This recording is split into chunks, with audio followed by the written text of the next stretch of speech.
You're listening to the Packernet Podcast Network.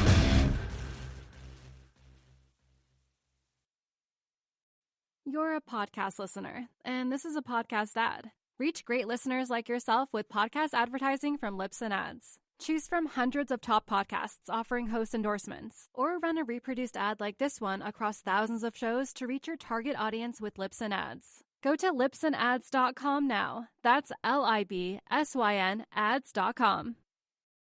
You're a podcast listener, and this is a podcast ad. Reach great listeners like yourself with podcast advertising from Lips and Ads. Choose from hundreds of top podcasts offering host endorsements, or run a reproduced ad like this one across thousands of shows to reach your target audience with Lips and Ads. Go to lipsandads.com now. That's LIBSYN ads.com. Actually, it's the lead play in our offense. Yes, a YN or a tight end to open up somewhere between 6 feet and 9 feet. Get an isolation with the linebacker. Tell the tackle to take the defensive end if he's over him. If he's not, to drive down on the first man to his inside. If the YN has the linebacker taken out, he cuts inside. If the YN has the linebacker in, he comes all the way around. If you look at this play, what we're trying to get is a seal here and a seal here, and try to run this play in the alley.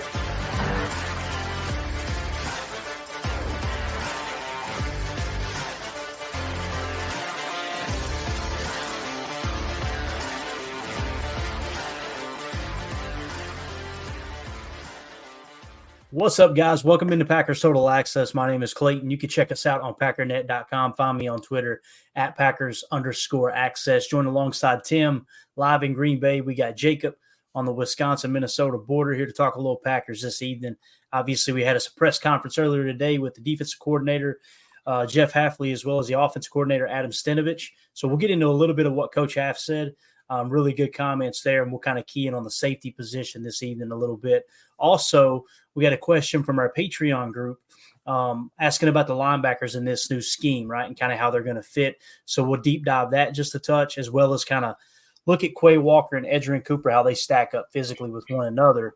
And then we'll wrap this thing up with a little bit of UDFA talk, as Jacob's been deep diving some of these undrafted free agents today, and we got their RAS cards ready to go too. But before we get kicked off here officially, Tim, we have a good day today, bub? Yes, sir. Opening boxes. Spent the afternoon opening some boxes. Did you get any surprises from that late night fiasco? Are you shopping around on eBay? Yeah, surprise. I think I ordered 2 of the same thing. I've never done that. I've never done that. That's never happened. And no, I'm not sending one of them back. So we're just going to roll with it.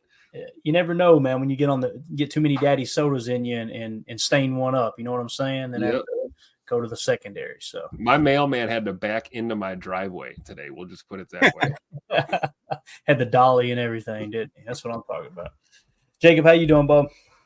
I'm doing all right. I had to sit in a lot of Minnesota traffic today, so I'm just getting sick of that. Getting sick of it real quick, tell you. That Minnesota traffic. That Minnesota traffic slower than that backfield up there in Minneapolis too, right? You know what I'm saying? Oh, all right, let's do it. Let's just jump right into some Coach Hafley talk, if that's all right with you guys. I just grabbed a couple of sound bites that grabbed my attention. One being him talking about Xavier McKinney, and the other being Javon Bullard. He had some really interesting things to say about linebacker as well. We'll talk about that here in just a second. But let's just go ahead and kind of kick this thing off with what he had to say about Xavier McKinney joining the Packers, and obviously this being the first year that both Coach Hafley and Xavier McKinney are going to be playing at Lambeau Field. But here was Coach Haf earlier today. Jeff, when you envision the ideal safety for your defense, how close is Xavier McKinney to fitting that description? It's funny you guys asked me about that before we signed him, right? The last time I was here. One, I'll just say it's been so nice to have X. What a pro. I mean, how hard he works, the communication, the way he is in the meeting rooms, the way he looks out for the younger guys. I mean, that's the stuff you don't see. I mean, all the stuff I explained to you in my first meeting, yeah, we think he can do all those things, and he's shown that he can. But the coolest part about him is, and I told him this the other day, is you don't find out really about somebody and who they are and how hard they work until they get here. And that's been the thing that's made probably us the happiest. Great pro, great attitude, great effort. He's done a great job so far. So really excited to have him here, continue to have him grow in the scheme and really understand the scheme. And again, I think it's our job to put him in position to make a lot of things happen. So it's been fun to kind of see everything that he can do and how quickly he can learn. And I'm really glad we have him. Well, yeah, I love what he had to say there too, Jacob, simply talking about Xavier. First of all, X got to be the coolest nickname on the team, right? Just that's what we're going to call him all year is X, right? Hearing him say, he's kind of already being a leader and taking the young guys under his wing. That's really, really cool stuff there, man. Yeah, I mean, I wish that we could play that whole 17-minute clip of the Packers because it is really interesting. It's not just one of those. He doesn't seem like the type of guy that gives coach answers, coach speak. He actually gives you. Now he doesn't tell you exactly what he wants to do, or he doesn't. But he really does try to explain it in a way where he's giving you a good answer, and not just kind of fluffing you. So, and I really do. I like his mentality. You can tell that he's a player first type of coach. That he wants to go in there and earn the respect. He doesn't want to be like buddy with him, but he has a healthy respect of knowing that, what's the Lombardi quote? Once you won the hearts of men or whatever, they'll go to hell and back kind of thing. Yep. I think that he actually sees that. He's a younger guy. He seems kind of a little more, I hate to say hip, but I think that does matter. You know what I mean? You got a guy like the old guy. You trying to say Joe Barry wasn't hip? I'm trying to say that I don't think he was invited to the barbecue, man. I don't think he was. I don't think his fellow coaches showed up to his 52nd birthday party. No, they didn't. But yeah, he just seems like I wanted to play for him. I think I sent you guys a clip, the YouTube snap, and I was like, this dude's getting me jacked up. Like I was at 4:30 in the afternoon. I was in my kitchen, like, let's go, man. Yeah. Now he's going to be a lot of fun to watch. And you talking about him being kind of a calmer presence. Now look at the assistants they hired, right? Yeah. You got Campanelli, just fire on fire. You got Ansley, who's another one. It's just we played the whole mocked up. Remember that, Tim? He was just, a dude that was just absolutely cranked to level 11, man. And obviously Ansley was, if I understood correctly, was the lead recruiter that recruited Xavier McKinney at Alabama. So they got some ties there. Obviously, Miss Kay Adams unveiled that for us on the podcast, which she had X on there. So it's going to be a lot of fun, man, to see these guys come together because, again, the coaches are just freaking fire on fire. Then you got I've already forgot his name, but I'm just going to call him Coach O, big defensive line coach, right? Ogabasi, yeah. Yeah, Ogabasi.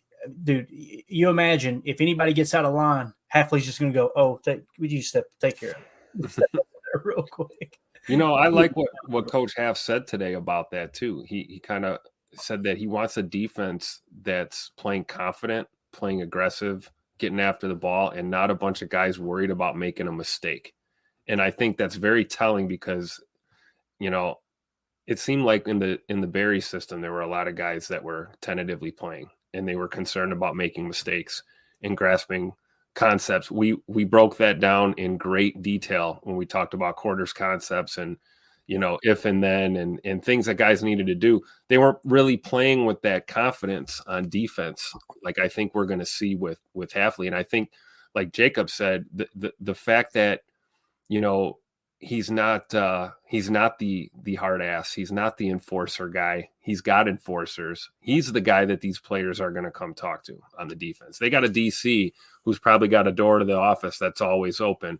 And, he wants guys that are going to play passionately for him and for this team and not worry about screwing up, just get them prepared and go out there and do your thing, and I love that approach. I really do. Yeah. Yeah, definitely, man. Did you guys by chance see too when somebody asked him, I don't remember how it got on the topic, they're like, what is your D-line, kind of how you change in that situation? And he said specifically, like, his main thing now is he tells the D-line in every play or whatever situation or drill they're doing is get to the quarterback. Like, that's what I want your first and foremost, just get to the quarterback. And then it was more of like a let the linebackers read and react. And then it was the secondary, I want them playing smart but aggressive. And everything he kept peppering into, which I do feel like I'm, not to toot my own horn, but he specifically said, he's like, you can tell by the guys we brought in free agency and through the draft, that we're changing the dynamic. We want guys that play downhill and are not afraid to come and lay hits. And like Tim said, they're playing fast. And then he also said he wants to slowly implement not that much stuff. He says, I want to get really good at doing a few things really well. And then by the time we roll into the actual start of preseason and they start hitting, he thinks that he theoretically could get these guys really confident to go out there and play without having to rush too much into a playbook right away. I thought that was kind of cool. And he's fully aware that there's not a lot of time. He made those comments today too. You know, in the little bit amount of time that we have to get install finished and then get these guys full on practicing and running things. And you know, to your point too, Jacob, it was great. Like you said, he doesn't do a lot of coach speak with the media.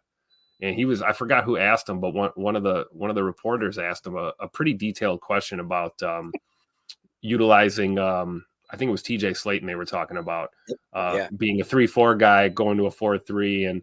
And Coach Hafley was like, well, you know, I'd love to talk to you for 35 minutes about, about the inner workings of the scheme, but I don't think people would appreciate it. So it just gives you some insight into him that he's a no nonsense kind of coach in his own way, though. It's not your typical, you know, no nonsense type of dude. He's a little more reserved. And, you know, he's one of those guys where it's like, I don't see too many people not liking him. You know, who's got a bad thing to say about Jeff Hafley? You know, he's got a real subtle sense of humor too. Like you can tell he's not like a complete stiff. Like he doesn't he's not a goofball by any means whatsoever. But you can tell you're like, this guy, you can have fun with this guy, but still you don't want to push the line too much because you know he'll bark at you kind of thing. Yep. You know, he reminds me of Matt LaFleur. Yeah, like the defensive version of Matt LaFleur. It's really cool. That really is true. What you were talking about too with them just getting after the quarterback, you know, playing the run to the quarterback and do it in a one gap system. That's what one gap allows you to do, right? You just, all right, this is my gap, penetrate that gap, get to the quarterback, keep your eyes in the backfield for the run along the way, right? That's going to be the majority of what they're doing there. I feel really comfortable saying outside of maybe a goal line situation, there will be 0-2 gap defense now. Last year, you still seen some one gap defense on the front from the Packers. But this year, you're going to see I doubt you'll see any 2 gap other than possibly in a goal line situation. So it's going to be exciting to see that. He did say, though, in that little brief segment when he was talking about TJ Slayton, and correct me if I'm wrong, Tim, but I thought he said, he's like, I'm not afraid to line him up at a true nose. He's like, well, shade That's him. What he said. Or shade him inside on a guard. He was let him play an A gap here or there. He's like, but we're not afraid to throw him at nose. He's like, he's a big dude. Like, yeah. It's kind of cool. Definitely. Which is to Hafley's original press conference, right? When he talked about, he wants to run things a certain way, but there's versatility built into this system. Yep. That if you think we're just going to press man and, hyper aggressive all the time and you're never going to see zone, you're delusional, because we are going to see it, and we're going to see that line adjusting a lot, I think, this year. Yeah, definitely. And you can still present a 5-man front on a consistent basis if you want to. If he's going to go down the vein of like Robert Saleh's defense, Houston's defense, or San Francisco's defense, he's just going to try to rush for the majority of the time. But that's the thing, too. Everything's week to week. If you get a team that runs a lot of 21 personnel and they like to run between the tackles, then you're probably going to see him break out a 5-man front. When I mean 5-man front is maybe pop TJ Slayton in there at nose like you're talking about, right? Playing him over the center, playing him in a one gap or a one tech, and then marching one of those linebackers on the line of scrimmage like your traditional Sam way back in the day. Now, it's going to be a little bit different approach as opposed to them following the tight end down the seam out of the Sam linebacker position. But I think that will be something that they definitely kind of bring to the table as far as the fronts go. And we'll get into the fronts here in a minute. We got a great question from one of the listeners in our PTA posse over on Patreon. And it's a really, really cool conversation we're going to have there for sure. Let's kick it over now to Javon Bullard. He was asked about Javon Bullard earlier today. And really cool just hearing him talk about the Rook. I feel really comfortable saying Javon Bullard, it's his job to lose as that safety along with X, right? So here's what Coach Haff had to say about Javon Bullard. Part of the contingent that was recruiting him out of high school. I just wonder what you remember about him back then and just kind of the prospect that he became now. Well, I recruited a lot of guys, so just loved his tape, loved the way he played, loved the play style, loved the versatility. He's a physical guy. He can run, he can cover, he can play deep, he can play in the slot, he can blitz. and he's bigger when you see him. You guys have you seen him? Did you see him yet? He's thick, strong. And then the best part about it is, and I kind of said the same thing about X, is you don't really know what you're getting until you get in the meeting room with him. I mean, he's a sharp guy. I mean, his ability to learn and process in those 2 days was impressive. And you get a guy who can play that fast and, can take what he learned in the meeting room and bring it out to the field, and he's got a chance. So, again, a small little glimpse of what we're, going to get when they get here, but excited to have him. He's thick. I'm excited, too. We got us a new drop, don't we, Tim? Hit it for him one more time. Thick. So anytime someone makes a comment about my weight, we're just going to hit that. Thick. Right, every time. So there you go. Now, Good work, Clayton. Clayton, you beat me to it, man. I was trying to get it clipped, and I'm glad I checked Twitter and saw you hooked it up. Good work, man. Thank you. Appreciate it. I got to give a shout out to Baz. Basarsky Productions, awesome YouTube channel, over 50,000 subs, just great content creator. If you guys, I'm sure you're already following him. If you're not, definitely go give him a follow on Twitter and all that. Baz is the man, but he's the one who too. Yeah, definitely. He's the one who originally cut that. He gave me the idea because I posted that clip that I just played for you guys, and then he responded under it with a quick clip of thick. He's thick. He's thick. There you go. We got it. We'll be using that one all year long, so I'm excited about it. That's awesome. Our boss in the chat says, tell me this guy hasn't had his share of lung darts. Voice of an angel. Yeah, Javon Bullard. You call me anything you want, but don't call me that. I don't want to be told that I've got a voice of an angel. That's for sure. Not by another man anyway. So there you go. But with Javon Bullard, the thing that stood out to me was every time a coach speaks about Javon Bullard, whether it was at the college level, his last couple of years at Georgia, anybody in the draft process, you heard, I think Matt LaFleur mentioned it, or Brian Gutekunst mentioned it, I believe, during the draft process or right after the draft. And you heard Coach Haff say, highly intelligent kid. Like that's everybody talks about how Javon Bullard is just extremely intelligent, which is really cool because you're going to need to be able to process information really quick, especially like we talk about where safeties have to play that dual approach. You got to be able to play in the box and up top, no matter whether you're technically in the free safety or the strong safety position. And keep in mind, guys, when we say free safety and strong safety, that was much more popular back in the 90s. And what it essentially meant was the free safety lined up on the field side, which typically meant the strong safety lined up over the tight end. That's why it was called strong safety. He's on the strong side of the formation. Now, field and boundary really doesn't matter in that regard. It was just the strong safety was going to line up over the tight end. Nowadays, you don't see guys mixing and matching much, right? They just kind of stay. They're either playing on the left side or the right side. And what they'll do is kind of, like I said, take turns rotating down with the different play calls. And I love what Coach Haff said too, Jacob. We're going to come out and things they're going to slowly ramp it up, right? Let's get good at doing the basic things, right? Greatest book ever written. One of my favorite, lines in there is a double-minded man is unstable in all his ways, right? If you go and you try to do too much too soon, you end up chasing your tail, man. You look like a rat on acid. You got to get the basics down, right? You got to get the basics down. And let's get really good at the fundamentals. Let's get really good at our base defense, right? When I say base, I don't mean a 4-3. I'm talking about basically out of the nickel as well. Let's get that cover 3 look down. Let's get that cover 1 look down. Let's get a couple exotic blitzes mixed in. Then you can start getting fancy with some of the sugaring and things like that. So I know you got to be excited about what Coach Haff said about Javon Bullard, though, Jake. Yeah, I really am. He seemed weirdly confident, and I don't know if you guys saw this today in chat. Correct me if I'm incorrect here.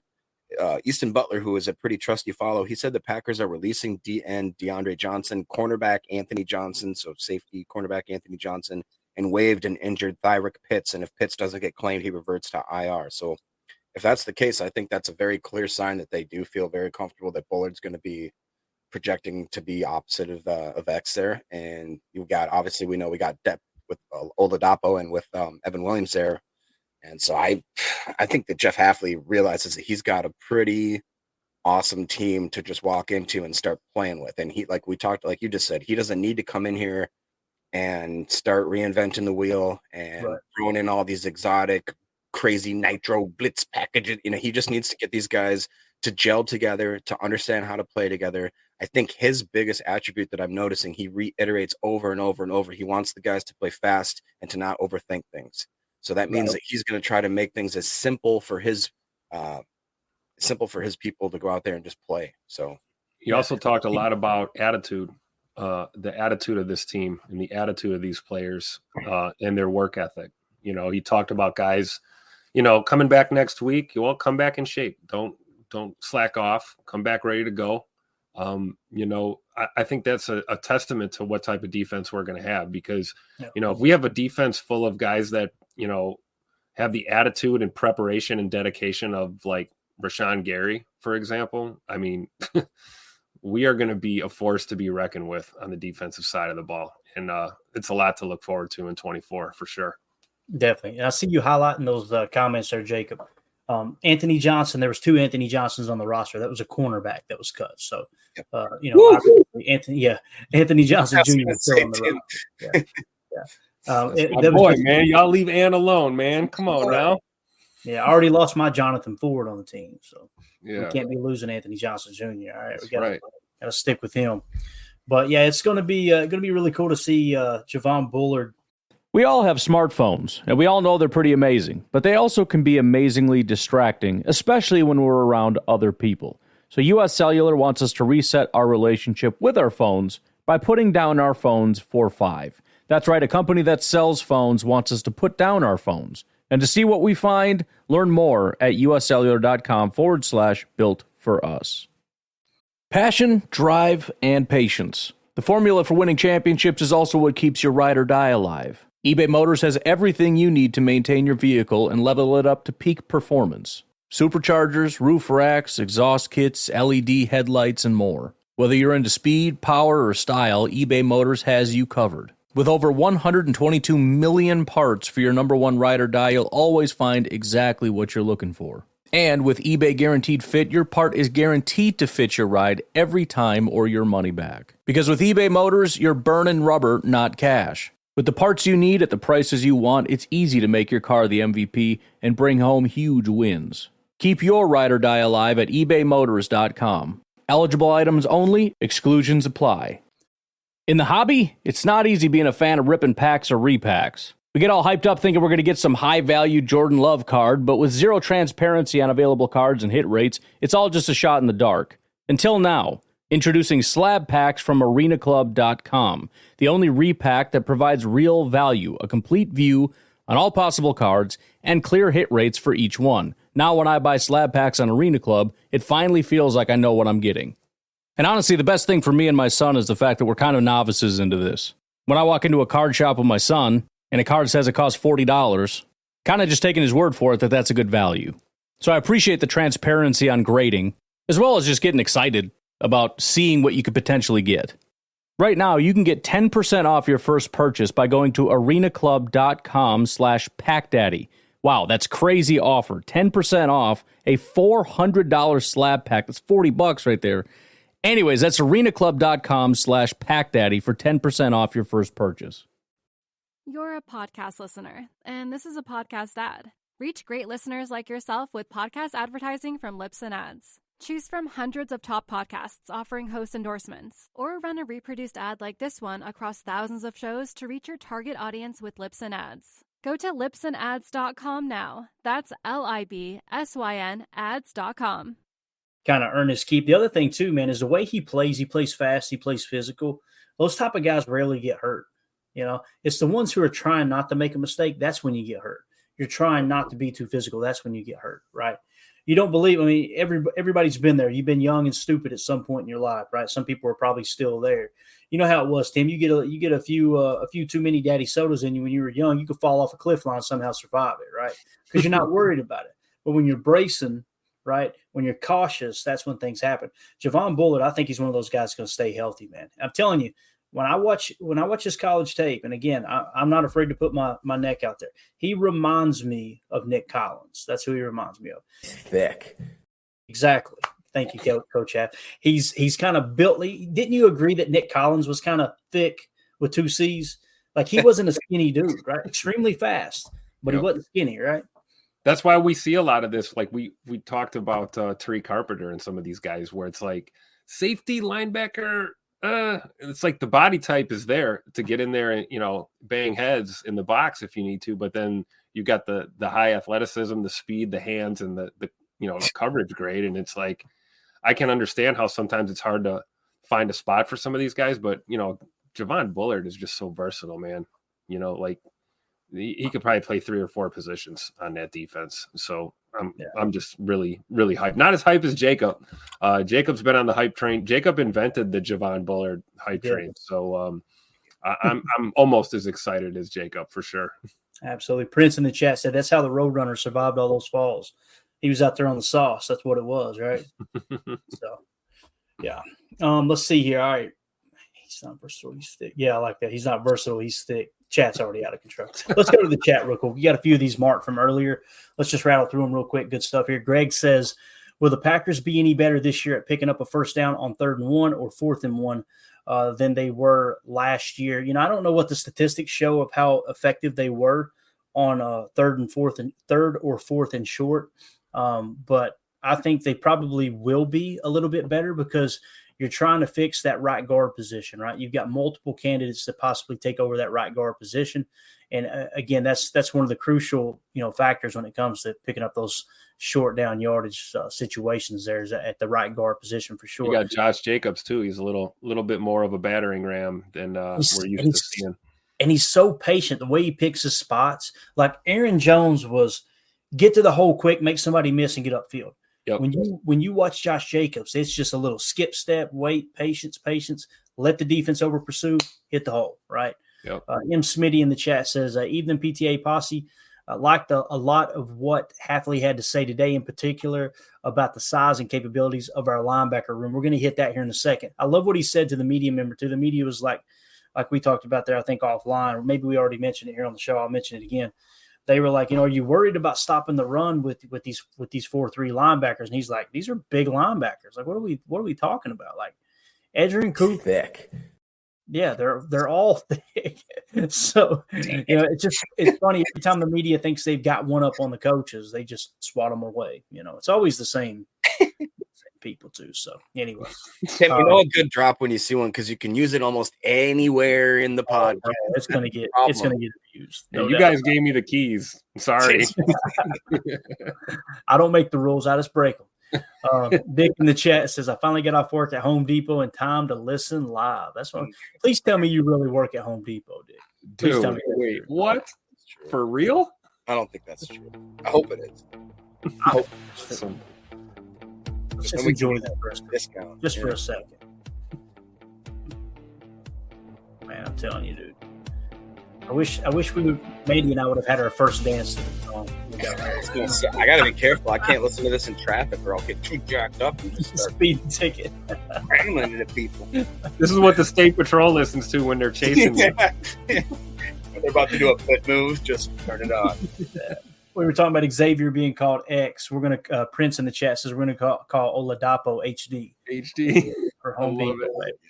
Let's see. Dave's MX6 in the chat says Wyatt is going to eat if he's just asked to rush the line. Yeah, and that's the thing, man. This should really unlock Kenny Clark and Devontae Wyatt. This type of scheme is built for Devontae Wyatt. The problem with Devontae Wyatt, though, last year was he was horrible at tackling. Like, he had so many missed tackles. There were so many times he got in the backfield.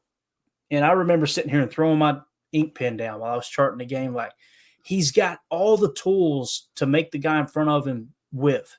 And it's like when he gets to the ball carrier, he's just – hopefully they fix that this year, right? Maybe Coach O can help with that a little bit. AFM in the chat says Tucker Kraft going to hold out unless they put a SIG vending machine. Can you imagine a Pall Mall vending machine down there in the locker room? It's going to be one that he walks up and he just punches and the SIG thing walks out and then he puts it in his sleeve. I love it. Prince in the chat said inside pass rush from Clark and White in new alignment, turn them loose. Absolutely. Going to be way more aggressive this year with those front four, no doubt about it. Checking out, Gypsy Mike says, watching your coverage of Bullard, it looks like they'll be running a lot of modified Tampa 2 with a deep and midfield deep safety at the line. It looks like it'll be a Buddy Ryan type Jayhawk.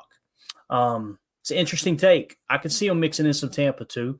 And like what you said, I think both Tim and Jacob said here just a second ago, the people who are expecting him to just come out and be crazy aggressive, that's not how the NFL works. Yeah. Like the NFL, the majority of the time, teams are playing zone coverage, right? And that's exactly what Tampa 2 is, right? So I agree with what you're saying there, man. I could see that potentially being the case. I think we will see. We're just going to go all of a sudden 80% man coverage. It's just not a thing in the NFL. But I think that we'll see more middle field close though, for sure, than we've probably seen in recent memory, which will masquerade itself as more aggression. Yeah, man, I don't think I'll tell you what, one thing this defense is not going to be is predictable. Right. I think that's by design. And I'm looking forward to seeing this all come together.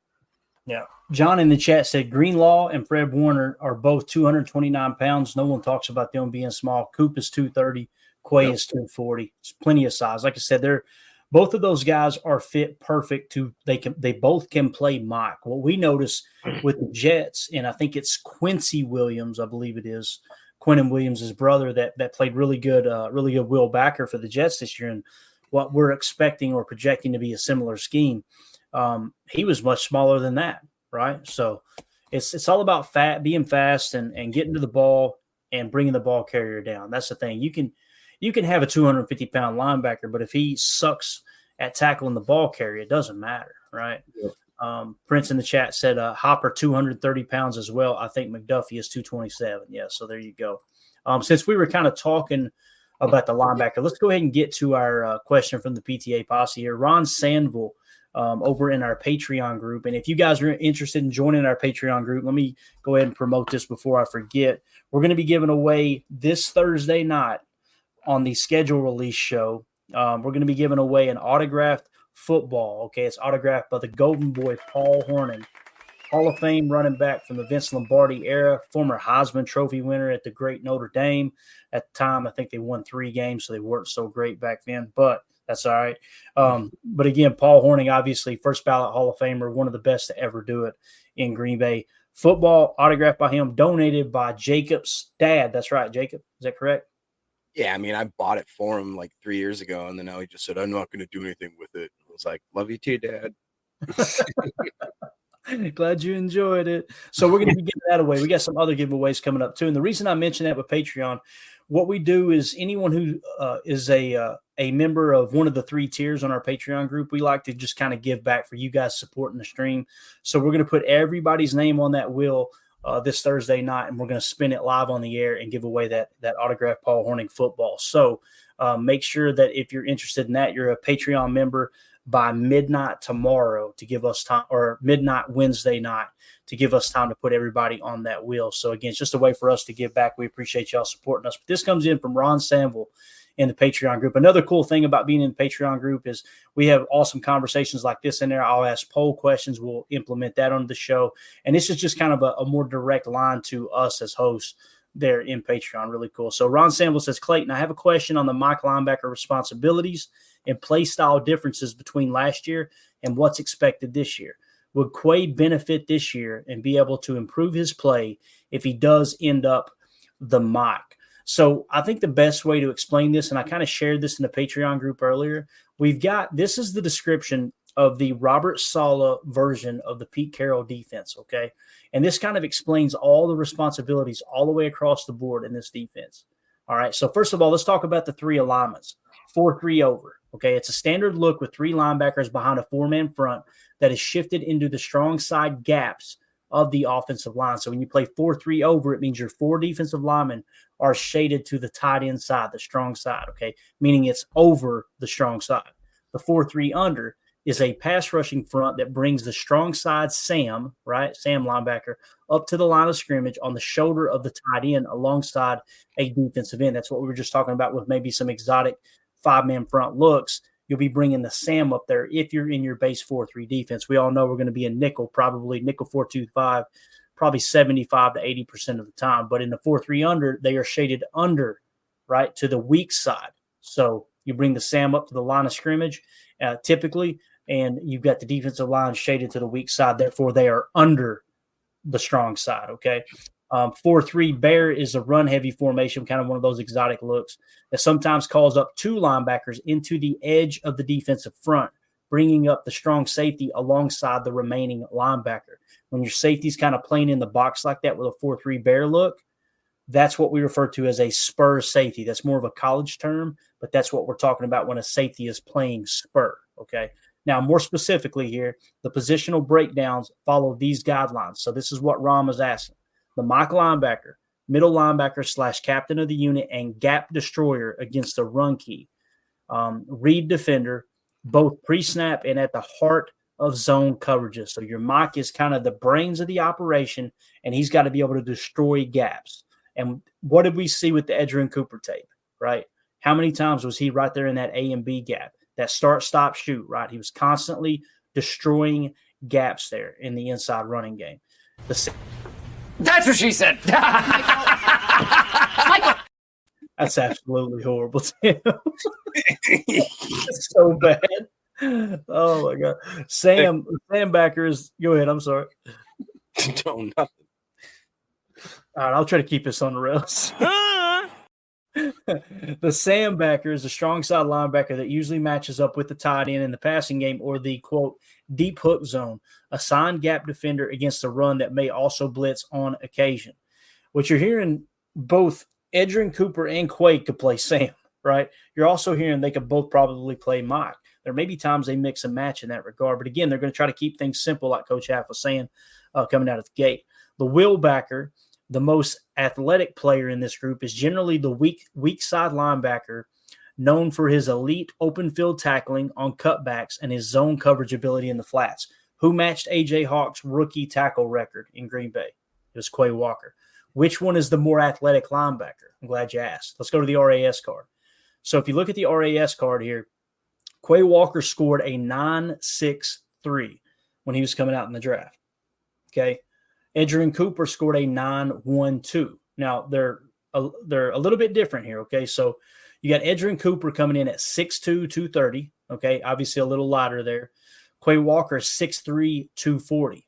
So in my opinion, Quay is a little more well-built to play Mike or Sam. Now, here's the thing. If you're in a nickel, there is no Sam. You've got Mike and you got Will. I think Quay is more equipped to play Mike. That's just me personally.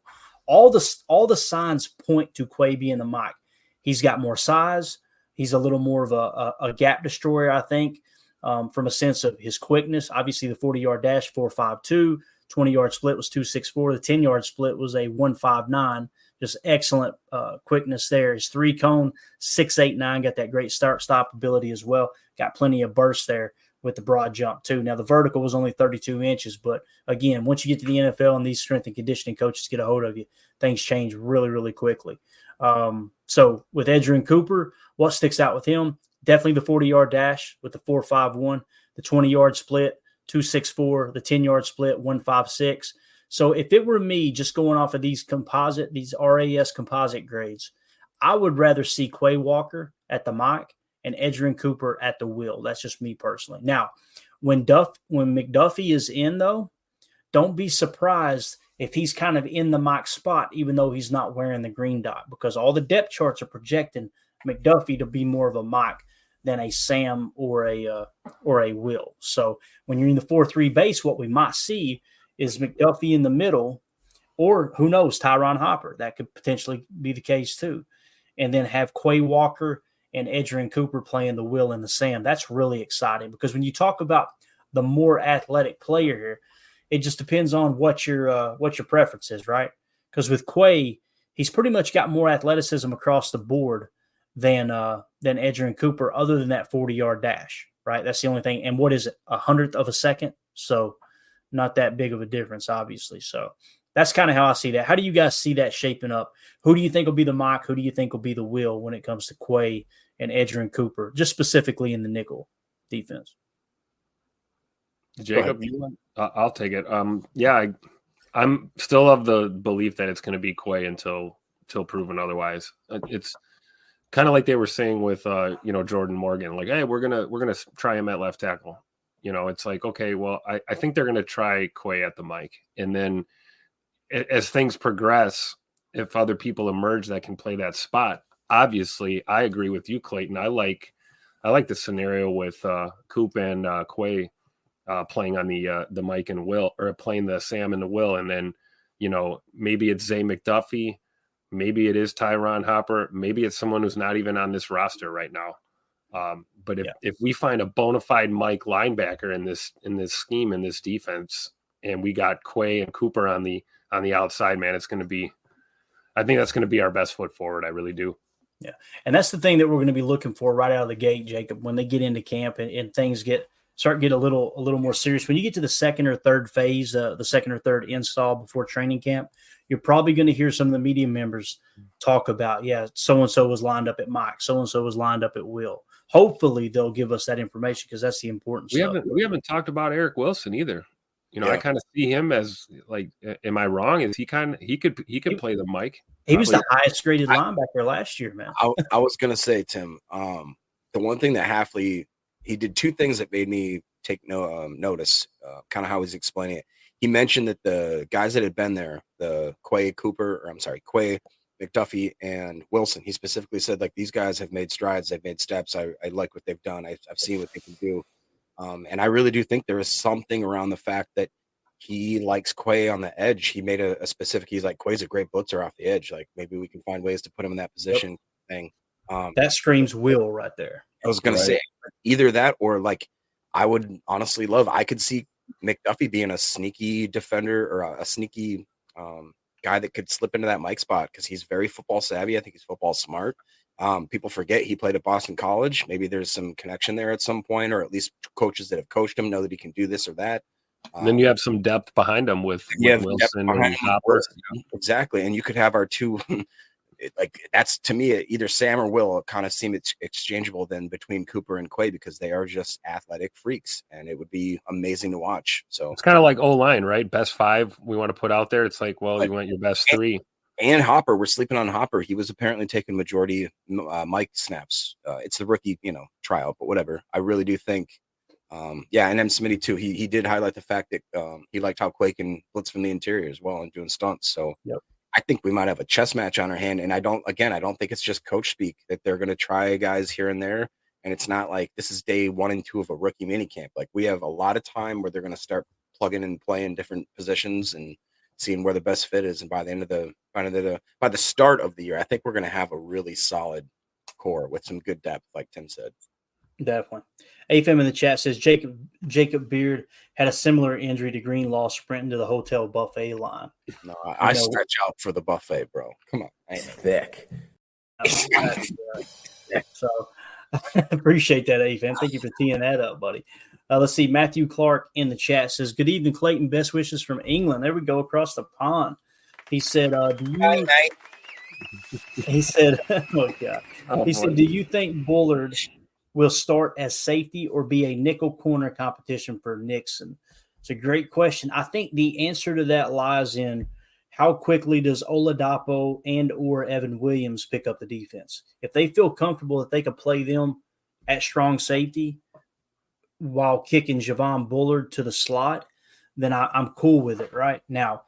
If those guys struggle to pick up the playbook, they struggle to kind of get acclimated that quick. Because thing we got to put into perspective too. I think it's going to be a good draft class. I really like the way the draft fell, but the rookies, some guys, it's not going to click right off the bat, right? So that's the only thing that, at the end of the day, they got to make a decision and go, okay, do we trust 2 safeties on the field as DBs, one being in the slot and Bullard, and Evan Williams or Oladapo? Have you ever experienced turbulence on a flight and wondered why? And you can see all the terrain around you. You've got no issue with visibility or anything? No, everything's PG. Maybe you've sat on the tarmac for hours wondering why your plane isn't moving. Well, we're outside here. They're saying the ramp is closed. They won't let us park because of Air Force One. Listen in on the conversations between pilots and air traffic controllers on the Air Traffic Out of Control podcast. 512 Whiskey declaring an emergency. There's smoke in the cabin. I need to make a landing right now on 31 left. We have the most interesting, wild, and funny ATC recordings you will ever hear. Check out Air Traffic Out of Control wherever you listen to your favorite podcasts. Also known as Ola Home Depot at the strong safety position. if you don't trust that, then you probably like Nixon in the slot and Javon Bullard at strong safety. I'm leaning toward Nixon in the slot, Javon Bullard at strong safety right now. But we may get into camp. We might get into camp and go, hey, Oladapo's the real deal, right? Let's hope that happens because we'll be playing. Can I slide in Debbie Downer real quick? Yeah, man. So I think we're sleeping on the fact that Oladapo, it sounds like he's maybe going to be lucky to be in pads by the time like actual training camp starts. That's a massive step back. We saw it with the Bows. We saw it with a lot of guys. If they're not healthy there, it doesn't look, not saying we're not going to have him on the team because I guarantee he's going to make the team. I just think no doubt for that. You know what, though? Devil's advocate, it's better than what Bo Melton had to deal with last year. That's what I'm saying. Yeah, I mean, Bo made it clean, almost clean through camp, ready to earn a spot, and then got hurt, and so I don't know. I almost like this scenario better. At least, Oladapo's got time to rehab this thing and, hopefully, ease into the season. But it's a good point, Jacob. Like right now, we have to basically count them out. Yeah, just for the time being. And by the way, Donald, I know it's a joke. Thanks for pointing it out. Donald, awesome. Brothers from UK, not Australia. Jacob, let's hear your best, worst British accent. You sound like you're from London. I love how he that was bloody horrible. I love how he had his neck looked like he was in a brace. He wasn't allowed to move his neck and he just no, dude. That's from Forgetting Sarah Marshall, maybe the funniest movie of all time. When Paul Rudd is trying to help Russell Brand, and he's like, "Excuse me, Mr. Hotel Man, I've lost a lot of blood. Can you please call someone?" And he goes, "You sound like you're from London." And just like that, we lost Matthew Clark. He's like, all right, I'm just going to go ahead and unsub. These guys are knuckleheads. I apologize for them, Matthew. But I got to get over to England. I trace the Bailey side of my family back to when they first came over to the country in the 1600s, all the way back to, I think it's Yorkshire, England. So I'd like to go over there and kind of trace some of those roots. I think it'd be cool, man, and have some fish and chips and hang out over there in a pub. Man, I've always just wanted to go to an English and a Scottish pub. That's on the bucket list for sure. So obviously that's not in Australia, Jacob, but I know you knew that, man. I'm just kidding. So let's see here. We got checking out in the chat says in the nickel, they'll be able to more easily hide who's the Mike, won't they? They'll have such good athletic players, they can change who the Mike is to hide blitzes, or am I wrong? Absolutely. Now, some people will say, no, the Mike wears the green dot. We got you. Slow down. Quay's going to be wearing the green dot, I would imagine, right? Just because he's wearing a green dot doesn't mean he has to play Mike every single snap, right? They're going to mix and match some of that in there too. And when we say Mike, what it simply means is there may be on occasion a matchup from week to week. Like if you're playing, let's say, the Detroit Lions, and they like the way that Quay would match up, or let's say they like the way that Edgerrin Cooper would match up on Sam Laporta. Then even though Quay's wearing the green dot, there may be specific formations where they're tipped off and go, okay, when they go to a Trey right set with a nasty split opposite of the Trey side, then they may go, you know what, on those sets, let's put Coop on Sam Laporta. Therefore, if he's on the strong side of the formation in a nickel 4-2-5, he's technically not the Mike, right? So, I think I think what you're saying there is correct. Checking out, they'll be able to mix and match that stuff in. Again, it's not just all set in stone as far as who's going to play the Mike day in and day out. Play in and play out, that type of thing. But again, it all comes down to technicality in that regard. But it is important to understand what those positions mean and what they're traditionally designed to do in a scheme, in the game of football. So, and I'm still learning this stuff too. So you guys have helped me along the way as well. We're all kind of learning together because let's just face it, that, ever since whatever it was it 2007 when Dom Capers brought the 34 defense in? So, it's been a long time since I've studied the 4-3 defense. So I'm excited about kind of getting brushed up on that for sure. So let's see here. Jacob, we're running out of time. We need to get some UDFAs, don't we, Bub? Yeah, it won't take too long. We can try to breeze through. We can just do 2 or 3, and we don't need to go through all of them. Cool. Last comment here before we get to it. Antonio Universe says the Pack might run some Tampa 2 where the Mike drops back almost like middle field safety. Who would play Mike those type of plays? For me, I would rather it be Quay, 1 inch taller and just as quick, actually a little more athletic than Andrew and Cooper.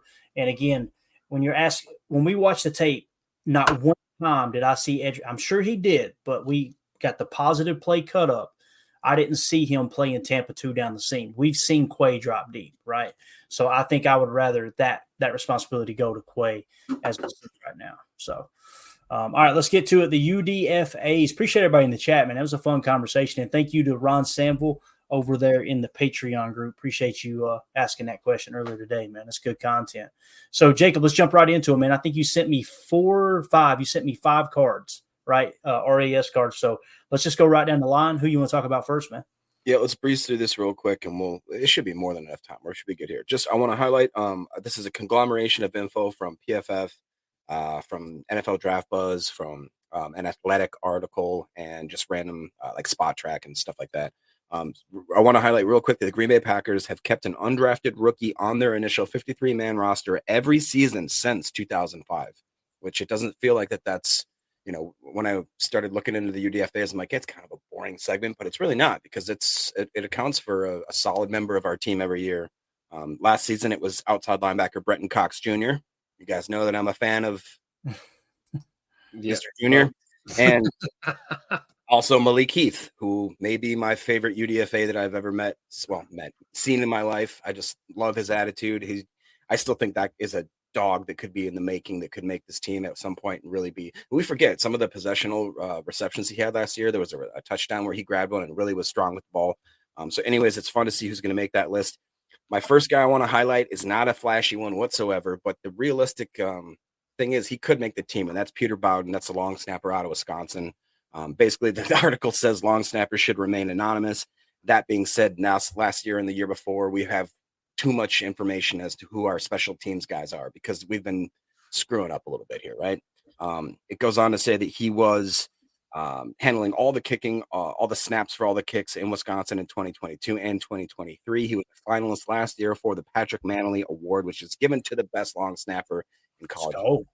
So if you want to look at his, he's a long snapper. We don't need him to do much more than snap. So if they don't have a score on here that clearly shows his long snapping ability, I don't really care about it. That being said, a 6.72 RAS is not horrible. So that's just some guy we should keep in mind there. He's going against Matt Orzech, who I didn't realize was a Super Bowl champion with the Rams and a 6-year veteran. So it's odd to me that we had such an issue with that last year still. The next guy I want to highlight is actually somebody that I believe Clayton highlighted before anyone else, was Donovan Jennings, the left tackle out of Southern Florida. He had a pretty decent RAS showing there of an 8.93. You can look at that. His 40-yard dash for being a pretty decent big man, 323, 6'4", benching 28 reps. That's a big dude. His 3 cones very well too.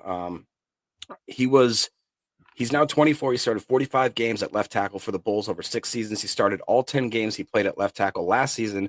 Florida went from, in the last 3 years, 1-11, 7-6, and now they ended up being a really decent team, winning a 45-0 bowl game against Syracuse, where Dane Brugler of the Freak Athletic, he says that Jennings displays enough foot quickness and hip flexibility and pass protection, but he must refine his hand placement to establish leverage and strengthen his anchor to make up for some of his, lacking in other aspects. But I think that this coaching squad, with that much, this is a great prospect to sign. I think that could be a lot of real great depth this year and possibly slide into some sort of starting role, or at least a contributing role in the next 2 or 3 years. So if I remember correctly too, Donovan Jennings, I think, was a top 30 visit, and he actually landed 218 on my big board. To put that into perspective, he was ranked higher on my big board than the 91st overall pick linebacker Tyron Hopper.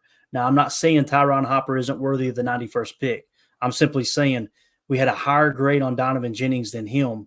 The Packers did a top 30 visit. The fact that they were able to nab him as an undrafted free agent, pretty impressive, man. Obviously, Goody had Tyron Hopper way higher than we did, and we're always going to lean toward Goody's board over us knuckleheads, that's for sure. But yeah, Donovan Jennings is an exciting prospect. Someone that I think they've been playing him at guard too in minicamp, Jacob, if I understood correctly. So that might be a potential option there at right guard too. They're going to have all kinds of competition, that's for sure. Go ahead. Yeah, I'm not sure how RAS works, but I'm pretty sure if this is him he's pretty much been a true left tackle.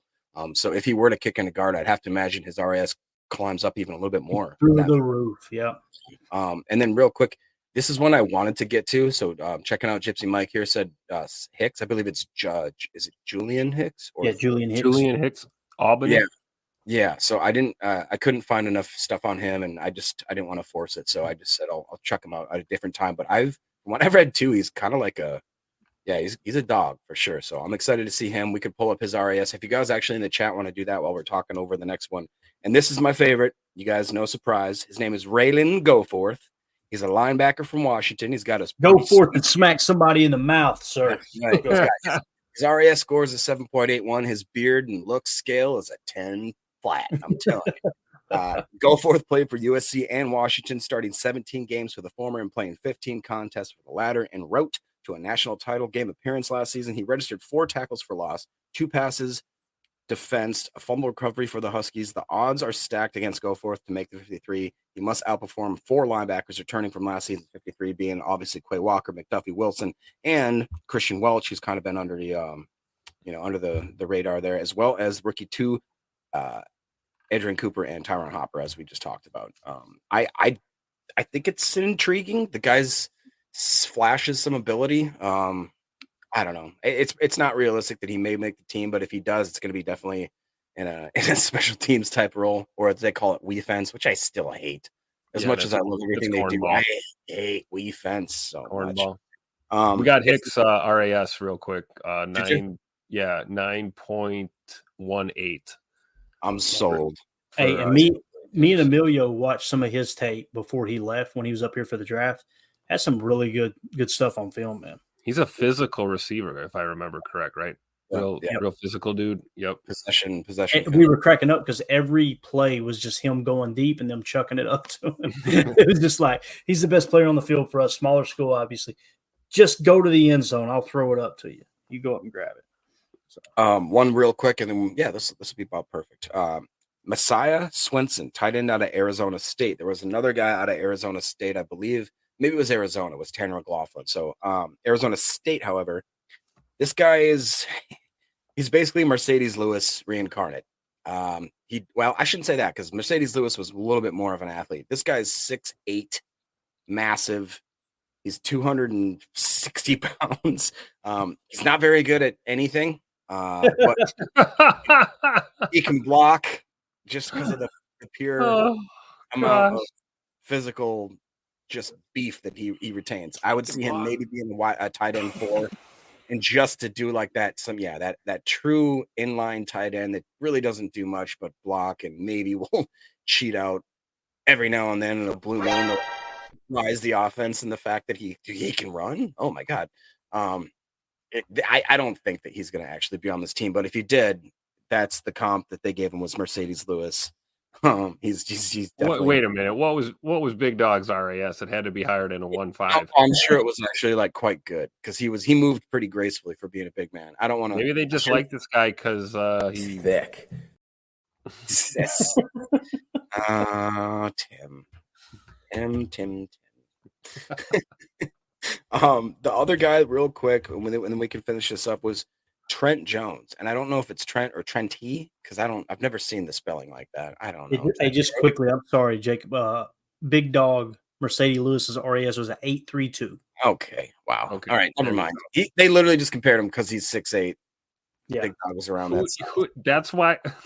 Oh my God, that's not even close. Why? Calm down, Tim. I mean, thick. Hey, that was the Athletic article, to be fair. That wasn't my it was. Yeah. You had to pay to read that comparison? I signed up under a email address. What is it, like $1 a month, Jacob? Is that what it is? Yeah, it's like 30 cents or something. I'm not paying.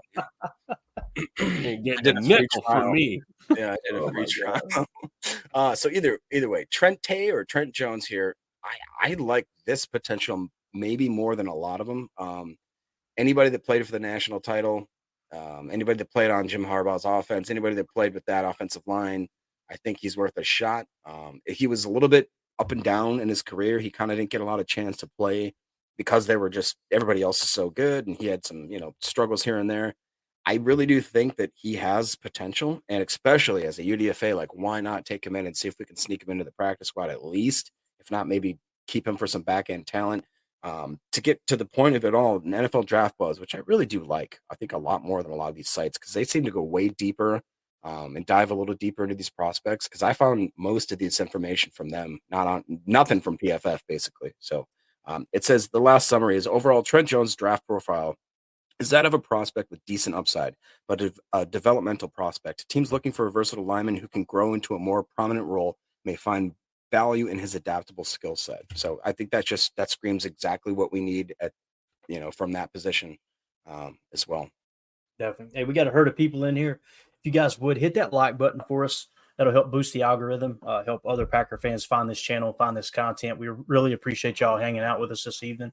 Getting ready to wrap up here in a second. Just take a second, though, and hit that like button. We would greatly, greatly appreciate it. Jacob, that was good stuff, man. That was a good little deep dive there. And like you said, would you say on average one of these guys make the roster pretty much every year? Is that right? Since 2005, so it's not on average. That's almost 20 year. Yeah, so it's going to be – W was president.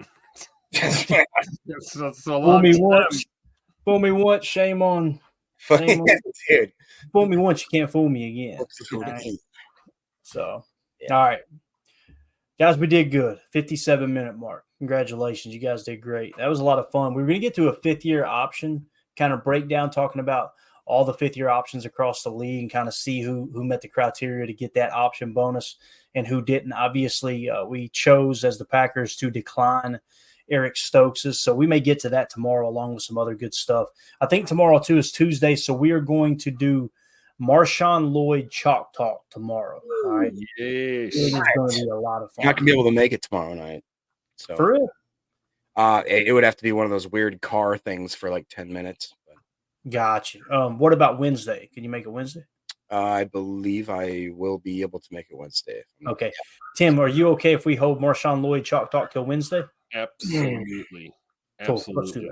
Let's do it. I want Jacob to be there. Yeah. So, hey, real quick, what is your guys' opinion here? William, who was it? Oh, Drew D saying long snapper might keep that streak alive. So out of those guys, was there a certain prospect that you thought would be more prevalent to actually make the team? We didn't even go through that. Yeah, for me, it's hands down Donovan Jennings. That's who I think will make the team. But long snapper, like you said, man, the fact that he was, essentially what that award means is he was the best long snapper in all of college football, right? So that's nothing. He was a finalist. I don't think he won. He was a finalist. Oh, he did? Okay. One of the top, 5 or whatever. Yeah, 4 or 5. Okay, gotcha. So still, you're the top 5 of long snappers in the entire all of college football, however many Division I schools there are now. That's pretty impressive. But yeah, for me, it would be Donovan Jennings. I think not a close second, but second would be if we hadn't signed or if we hadn't drafted Marshawn Lloyd, I would say Jarvion Howard had a legit shot. But seeing that the running back room is pretty well stacked, I think Donovan Jennings or Trent Jones would be my picks there. So, yeah. Tim, who would your guess be, Bub? Anybody? I agree with you on Jennings, but I would go long snapper. Just because, like we said, Orzic is a vet, but, we have a youth movement going on here. And I think long snapper might be something that they're thinking about bringing some guys in to see if they can compete and maybe get that job and then keep it for a while. So, we brought Orzic in, was that last year or the year before? Yep. 2 years ago, I think it was. 2 years? Yeah. I believe so. Yeah. So, I'm there. But yeah, Julian Hicks, the wideout from Albany, looks good. Good guy from a small school. Not gonna make this team. With this receiver room we have. So one last thing real quick. Have you guys heard anything? I heard LaFleur finally talk about Henry Pearson, how he's came back. He looks better. Tyler Jaguar is gone. There's no standalone fullback barely anywhere in the NFL anymore. And there's no hybrid fullback necessarily on this team right now.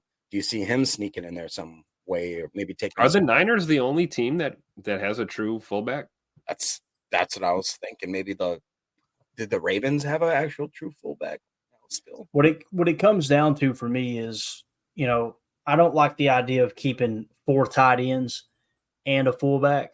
So it kind of feels like, and they may do it. They may deem it that important. But with your tight end room, you got Luke Musgrave, Tucker Kraft. They're shoe-ins, obviously. Ben Sims, I think, is pretty much a slam dunk. We know Matt LaFleur loves Tyler Davis, right? And Tyler Davis is now healthy. So you look at Henry Pearson, what it's essentially going to come down to, in my opinion, I could be wrong here, they may carry all 5, but I think it's going to be either Tyler Davis or Henry Pearson. Now, if you go the route of Henry Pearson being on the practice squad, then you can elevate him 3 times next year. If you want to get into a situation, the reason it's going to be important to have Henry Pearson on the team occasionally is when you play a team where you want to run a lot of 21 personnel, a lot of 12 personnel, right? When we say 12 personnel, because Henry Pearson can line up on the wing as well, although it would technically be 21 because he's on the depth chart as a fullback. But we've seen, obviously, last year, midway through the season, Josiah DeGuara was listed as fullback all year. Then midway through the season, they all of a sudden switch him to tight end on the depth chart. And it's like, okay, so now you got to refer to it as 12 personnel as opposed to 21, although they use them on the wing very similarly. So, yeah. Good stuff, though, man. That was a fun conversation. Tim, you got anything else, Bubba? No, just thanks to Jacob for breaking down those UDFAs. That was cool. Absolutely. That was really good info. Yeah.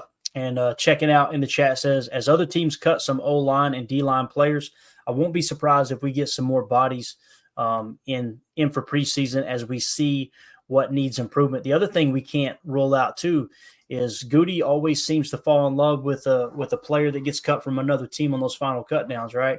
And he ends up on the active roster. That's how we found, obviously, Rudy Ford there for a couple of years. He was one of those guys that got axed as the final 53 cut and ended up staying on the roster for, like I said, 2 years. So you probably going to have someone like that sneak in too. So good stuff, Jacob. Like Tim said, man, thank you for taking the time to break that down, buddy. Appreciate it. It's always good to keep our finger on the pulse there, especially like you said, forever they've always kept one undrafted free agent. So that's something we need to kind of keep an eye on. So I want to give a special shout out to Ron Samble one more time. Appreciate you, buddy, with the question over there in the Patreon group. And again, if you guys would hit that like button for us here on YouTube. If you're watching on Twitter, feel free to click on my profile. You'll see the YouTube link there where you can hop over to YouTube, subscribe to the channel. A little bit easier for you to communicate in the comments on YouTube and kind of keep up with us going live. We're going live pretty much every day. On occasions, we'll go live twice a day. Good Morning Lambeau got great feedback from it over the weekend. It got a ton of play. Everybody loved it. So I love those weekends where we can just get up, grab a cup of coffee, and do a morning show as well. So sometimes we'll be doing 2 shows a day too. So those are my favorite. I think Good Morning Lambeau is just my favorite. I do my best work in the morning, bro. Like when I first wake up, again, the later the day goes, the more pissed off I get about things. You operate in business. It's like by the end of the day, I'm like, I'm done. I don't want to talk to anybody. So yeah, here we are. Right. So there you go. Thick. Exactly. All right. We're out, guys. Appreciate y'all hanging out with us. Hit it for me, Tim. For those of you listening on the pod, thank you for making us a part of your day. As always, let's go out and be the change we want to see in the world. And go, Pack, go. The power sweep. Actually, it's the lead play in our offense. Yes, a YN or a tight end to open up somewhere between 6 feet and 9 feet. Get an isolation with the linebacker. Tell the tackle to take the defensive end if he's over him. If he's not, to drive down on the first man to his inside. If the YN has the linebacker taken out, he cuts inside. If the YN has the linebacker in, he comes all the way around. You look at this play, what we're trying to get is a seal here and a seal here and try to run this play in the alley.